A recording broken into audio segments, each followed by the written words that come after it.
For me, it's really just two things: recognizing, this long history of just being taught of the struggle for civil and human rights that people from my community have went through, learning about the civil rights movement, learning about the abolitionist movement, learning about students, during the anti-Vietnam protests, and just seeing that we come from this long legacy and tradition of liberation. And also just thinking, for me too, I'm the oldest sibling in my family, thinking about my sister and, what kind of world I want her to live in, thinking about my little baby cousins and what kind of society I want them to live in, and saying that, because of the sacrifices made to get us to this point, I'm able to be this far along on the journey. And so if I can push the road a little bit more and pave a path, where there isn't one right now, make it easier for the next generation that comes along, I think that's what our calling is today.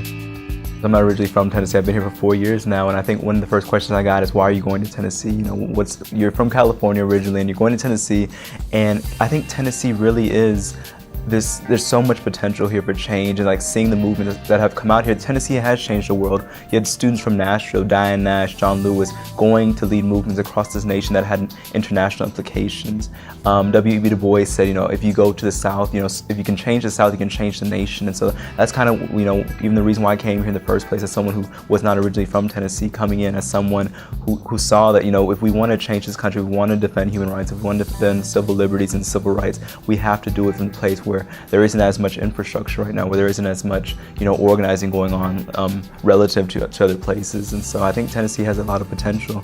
And there's great organizers and great activists who are leading movements here for housing as a human right, for voting rights, for healthcare justice, for, immigrant rights. And so there's people who are doing the work here. And so just lifting up those names and those stories and those movements, I think we can, set an example for the rest of our region even.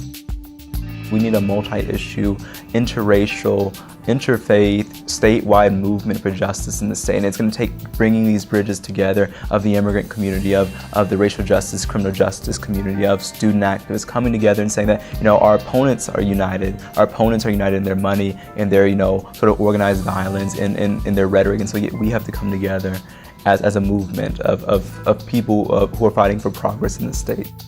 Young people are really an invaluable resource. And young people are not just supposed to be in positions of membership, but can be in positions of leadership in these movements and have a different perspective and have this sort of unapologetic hope, of what we can envision. We're not yet confined by what we're told of how society is right now. We can dream of something bigger. We can dream of rights as something that are not just, written on paper, but are inherent, and that, we are going to fight for these things because they're naturally ours.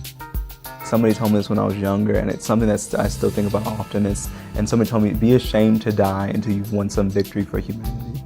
Do something where you can help someone as you pass along. Do something where you can, like I said, make the road easier, because there's so many people who are yet unborn who are counting on us right now in this time. One of the greatest things I was telling my friends at this, when we were having marches this past week, was that when people look back at us 50 years from now and see, how the racial climate is, how the political climate is, and see the environmental degradation that's going on, what will we say that we were doing at that time? Were we sitting by, passively accepting it and just giving our consent through our silence, or were we actively challenging it and saying we refuse to coexist with injustice, we refuse to coexist with evil in our society, and saying that we would challenge it, even if we're a minority, even if we're, a small group, we will speak truth to power, even if our voice is shaking right now, and we'll empower others to do the same, hopefully.